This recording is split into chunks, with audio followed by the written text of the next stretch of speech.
एक औरत एम्बुलेंस में बैठी थी। अंदर बैठते ही सामने बैठे मर्द ने अपना फोन निकाला और उसके अकाउंट में 600 रुपए ट्रांसफर कर दिए। आप सोच रहे होंगे शायद ये लोग उसकी मदद कर रहे थे, कितने अच्छे लोग होंगे, लेकिन इन 600 रुपए के पीछे एक ऐसा राज छुपा है जो आपके रोंगटे खड़े कर देगा। और ये राज सिर्फ एक औरत की कहानी नहीं है, ये 3 अलग अलग औरतों के साथ 3 अलग अलग स्टेट्स में हुआ और हर बार वही गाड़ी प्रॉब्लम बनी जिस पर हम अपनी जान के साथ ट्रस्ट करते हैं, एक एम्बुलेंस। आज की वीडियो में हम देखेंगे कि वो एम्बुलेंस जो मदद के लिए आती है कब और कैसे खतरा बन जाती है, और सबसे ज़रूरी सवाल, ये किसके साथ और कैसे हो सकता है। 24 जुलाई 2025 बोधगया। गर्मी इतनी कि सांस लेना भी मुश्किल था। बिहार मिलिट्री पुलिस के परेड ग्राउंड पर सिलेक्शन हो रही थी। 100 से ज़्यादा लड़कियां जमा थीं। सबकी एक ही ख्वाहिश थी, वर्दी पहनने की, बिहार होम गार्ड बनने की। इन ही में एक 26 साल की लड़की भी थी, इमामगंज की रहने वाली। नाम मीडिया में नहीं आया क्योंकि ऐसे केसेस में सर्वाइवर की आइडेंटिटी प्रोटेक्ट की जाती है। हम उसे प्रिया कहेंगे। प्रिया ने महीनों ट्रेनिंग की थी इस दिन के लिए, running, long jumps, pull ups, सब कुछ। वर्दी पहनना उसके लिए सिर्फ नौकरी नहीं थी, ये एक कसम थी, लोगों की हिफाजत करने की कसम। और 26 साल की उम्र में वो होम गार्ड की अपर लिमिट के करीब थी, तो शायद ये उसका आखिरी मौका था। लेकिन उस दोपहर जब वो ट्रैक पर भाग रही थी, उसे नहीं पता था कि जिस सिस्टम की हिफाजत वो खुद करना चाहती थी, वही सिस्टम उसे अगले 2 घंटे में निगल जाएगा। तकरीबन 2 बजे गर्मी और स्टेमिना टेस्ट के प्रेशर में प्रिया गिर गई और बेहोश हो गई। ग्राउंड पर पहले से एक एम्बुलेंस मौजूद थी, एग्जैक्टली इसी सिचुएशन के लिए कि किसी कैंडिडेट को ज़रूरत पड़ सकती है। बिहार की 102 इमरजेंसी सर्विस की बेसिक लाइफ सपोर्ट व्हीकल, जिसमें सिर्फ एक ड्राइवर और एक इमरजेंसी मेडिकल टेक्नीशियन थे। और यहाँ एक अहम बात, उस दिन की रिक्रूटमेंट सिर्फ वीमेन कैंडिडेट्स के लिए थी, लेकिन उस एम्बुलेंस में एक भी फीमेल स्टाफ नहीं थी, ना नर्स, ना मिडवाइफ, ना कोई फीमेल हेल्पर, सिर्फ 2 मर्द थे और अब उनके साथ थी एक बेहोश लड़की। Ambulance Anugrah Narayan medical college hospital की तरफ निकली। डिस्टेंस सिर्फ 8 से 10 मिनट का था, लेकिन उस दिन एम्बुलेंस ने 10 मिनट नहीं लिए। रास्ते में प्रिया को थोड़ा होश आया, आंखें आधी खुली थीं, जिस्म कमज़ोर और दिमाग धुंधला। और तभी उसने महसूस किया एक हाथ, उसके जिस्म पर ऐसे हाथ, ऐसी जगहों पर जो मेडिकल इमरजेंसी में नहीं होने चाहिए थे। वो उठने की कोशिश करती रही पर बॉडी ने साथ नहीं दिया। आवाज़ निकाली पर कोई सुनने वाला नहीं था। एम्बुलेंस के अंदर वो अकेली थी उन 2 मर्दों के साथ, और वो दोनों उसके साथ वही कर रहे थे जो करने का उन्हें कोई हक नहीं था। वो सिर्फ इंतज़ार कर सकती थी, इंतज़ार के ये सब ख़त्म हो, इंतज़ार के एम्बुलेंस हॉस्पिटल पहुंचे। जब एम्बुलेंस आखिरकार हॉस्पिटल पहुंची, प्रिया जागने और बेहोशी के दरमियान में थी। हॉस्पिटल स्टाफ ने उसे स्ट्रेचर पर नीचे उतारा और जब एम्बुलेंस आखिरकार वहाँ से चली गई, प्रिया ने हल्की आवाज़ में उन्हें सब कुछ बताया। मेरे साथ एम्बुलेंस के अंदर गैंग रेप किया गया है। हॉस्पिटल स्टाफ ने बोधगया पुलिस स्टेशन को कांटेक्ट किया। FIR दर्ज हुई और यहीं से ये केस इंडिया के बाकी केसेस से अलग हो जाता है। पुलिस ने बहुत तेज़ी दिखाई, स्पेशल इन्वेस्टिगेशन टीम बनी, CCTV कैमरास खंगाले गए और वहीं से निकला पहला सुराग। एम्बुलेंस ने हॉस्पिटल तक का सीधा रास्ता नहीं लिया था, गाड़ी ने रूट डेविएट किया था जानबूझकर। सिर्फ 2 घंटों के अंदर पुलिस ने दोनों मुलजिमों को गिरफ्तार कर लिया। विनय कुमार एम्बुलेंस का ड्राइवर और अजित कुमार एम्बुलेंस का टेक्नीशियन। मेडिकल एग्जामिनेशन ने गैंग रेप कंफर्म कर दिया और 26 जुलाई को दोनों को 14 दिन की जुडिशियल कस्टडी में भेज दिया गया। लेकिन असली कहानी प्रिया की नहीं है, असली कहानी उस एम्बुलेंस की है।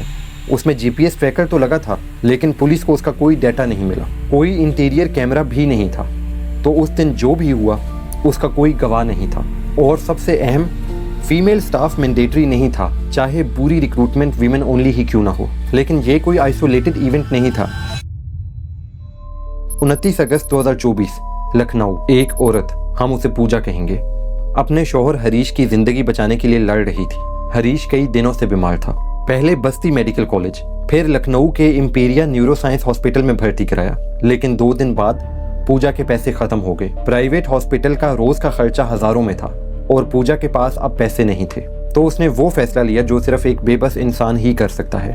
प्राइवेट एम्बुलेंस करो, शौहर को घर ले जाओ, ऑक्सीजन पर रखो और खुदा पर भरोसा रखो। एम्बुलेंस बुलाई और उसका भाई अनूप साथ आया। हरीश पीछे एम्बुलेंस में था, ऑक्सीजन मास्क लगा हुआ। पूजा और अनूप उसके साथ थे और ड्राइवर और हेल्पर एम्बुलेंस में आगे। एम्बुलेंस लखनऊ से निकली बांसी कोतवाली की तरफ, तकरीबन 200 किलोमीटर का सफर। कुछ देर बाद ड्राइवर ने पूजा से कहा, आगे पुलिस चेक पोस्ट है, रात का वक्त है, वो शक करेंगे, आप आगे सीट पर आ जाएं। पूजा को अजीब लगा, लेकिन ड्राइवर अथॉरिटी पोजीशन में था, वो गाड़ी चला रहा था और वो ही बता रहा था क्या सेफ है। पूजा मान गई और यहीं से सब कुछ बदल गया। आगे सीट पर बैठते ही ड्राइवर और हेल्पर दोनों ने पूजा के साथ बदतमीजी शुरू कर दी।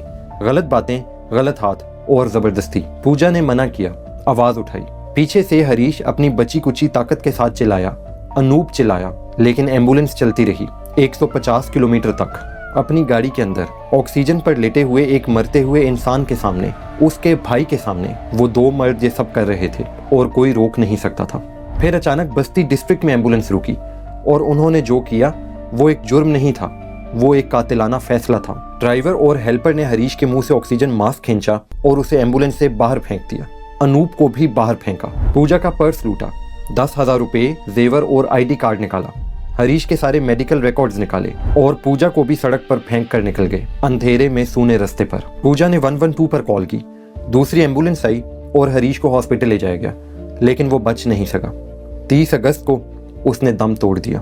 और सबसे डरावनी बात, पूजा जब बस्ती कंटोनमेंट पुलिस स्टेशन गई तो उन्होंने रिपोर्ट दर्ज करने से इनकार कर दिया। ये हमारी जुरिस्डिक्शन नहीं, लखनऊ जाओ। सोचिए एक पल, ये औरत अभी अभी इस दरिंदगी से निकली है, उसका शौहर मर चुका है, उसके पास पैसे नहीं है और पुलिस रिपोर्ट तक फाइल नहीं करती। पूजा को हरीश के फ्यूनरल के बाद 300 किलोमीटर दूर लखनऊ जाना पड़ा, जहां जाकर गाजीपुर पुलिस स्टेशन में FIR दर्ज हुई। हेल्पर बाद में गिरफ्तार हुआ, लेकिन ड्राइवर जिसने ये सब शुरू किया वो आज भी फरार है। दिसंबर 2025, फरीदाबाद, मंडे की रात। 25 साल की एक औरत, हम उन्हें अंजलि कहेंगे, अपनी दोस्त की तरफ गई थी सेक्टर 23 में। एक आम सी शाम जहां कुछ टाइम अपनी दोस्त के साथ गुजारा और फिर घर वापसी का सफर शुरू हुआ।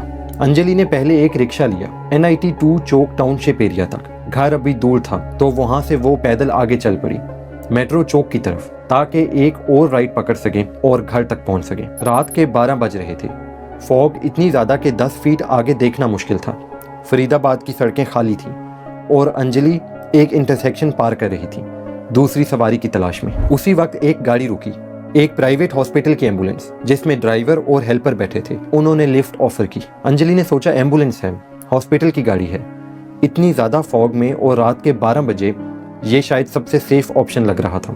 उन्होंने हाँ कर दी, लेकिन जैसे ही वो गाड़ी के अंदर बैठी, उन लोगों ने गाड़ी का दरवाजा लॉक कर लिया और मोबाइल फोन छीन लिया। एम्बुलेंस ने अंजलि के घर का रास्ता नहीं लिया, वो गुरुग्राम की तरफ मुड़ गई, एक दूसरे शहर की तरफ। गहरी फॉग में चलती हुई एम्बुलेंस के अंदर दोनों ने बारी बारी अंजलि के साथ रेप किया।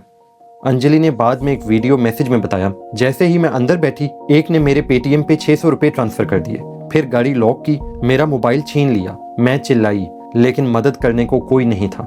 रात को 3 बजे के करीब एम्बुलेंस रुकी। अंजलि को सड़क पर फेंक दिया और एम्बुलेंस गुरुग्राम की तरफ चली गई। अंजलि जमीन पर पड़ी थी, जख्मी, अकेली और फोन भी नहीं था। कुछ देर बाद किसी राहगीर से फोन लिया और अपनी फैमिली को कांटेक्ट किया। फैमिली आई और उसे हॉस्पिटल ले जाया गया। फरीदाबाद पुलिस ने बाद में दोनों मुलजिमों को गिरफ्तार कर लिया, एक मथुरा का, दूसरा झांसी का, दोनों उत्तर प्रदेश के। और अब रुककर सोचने वाली बात है, अंजलि के बयान में एक ऐसी डिटेल थी जो सुनने में छोटी लगती है, वो 600 रुपए पेटीएम में ट्रांसफर करने वाली बात। पहली बार ये सुनकर आप सोच सकते हैं कि शायद वो कोई अच्छे लोग थे जो शायद हेल्प करना चाहते थे, लेकिन दोस्तों ये कोई जनरोसिटी नहीं थी, ये एक डिजिटल रिसीट थी। अगर कभी पकड़े जाएं, अगर कभी केस बने, तो वो कोर्ट में कह सकते थे कि हमने इस औरत को पैसे दिए थे, ये कॉन्सेंट के साथ था, ये पैसे लेकर हमारे साथ आई थी। पहले पैसे ट्रांसफर किए, फिर फोन छीना, फिर दरवाजा लॉक किया। ये इम्पल्सिव नहीं था, हर स्टेप प्लान था। और बात सिर्फ यही नहीं रुकती। जिस प्राइवेट हॉस्पिटल की एम्बुलेंस क्राइम में यूज हुई, जिसके स्टाफ ने ये सब किया, उसकी अकाउंटेबिलिटी क्या है? हॉस्पिटल का नाम तक पब्लिक में नहीं आया, कोई लाइसेंस कैंसिल नहीं हुआ, कोई पब्लिक इंक्वायरी नहीं हुई। 3 स्टेट्स, 3 औरतें, 3 एम्बुलेंसेस। हर बार वो लोग जिन्हें प्रोटेक्ट करना था वो ही मुजरिम निकले। हर बार जिस गाड़ी पर भरोसा किया गया वो ही क्राइम सीन निकली। हर बार किसी ने नहीं देखा, किसी ने नहीं सुना, क्योंकि एम्बुलेंस पे कोई शक नहीं करता। और अगर आप सोच रहे हैं कि ये सिर्फ 3 केसेस हैं, तो सुने। जनवरी 2026 में छत्तीसगढ़ में 19 साल की एक लड़की को 5 मर्दों ने गैंग रेप किया और उनमें से एक मर्द पुलिस इमरजेंसी रिस्पांस व्हीकल का ड्राइवर था। पुलिस इमरजेंसी व्हीकल, वो गाड़ी जिस पर क्राइम विक्टिम बैठकर मदद मांगते हैं, उसका ड्राइवर ही मुजरिम निकला। 4 स्टेट्स, 4 अलग अलग विक्टिम्स, एक पैटर्न। आज की तारीख तक बिहार में विनय कुमार और अजित कुमार जुडिशियल कस्टडी में हैं, लेकिन ट्रायल स्टार्ट नहीं हुआ। यूपी में हेल्पर गिरफ्तार हो चुका है, लेकिन ड्राइवर आज भी फरार है। हरियाणा में दोनों मुलजिम जुडिशियल कस्टडी में हैं। इंडिया का रेप कॉन्विक्शन रेट 2025 में सिर्फ 28% पर था। एवरेज क्रिमिनल ट्रायल 6 साल लंबा, और ज़्यादातर सेक्सुअल वायलेंस केसेस तो रिपोर्ट ही नहीं होते।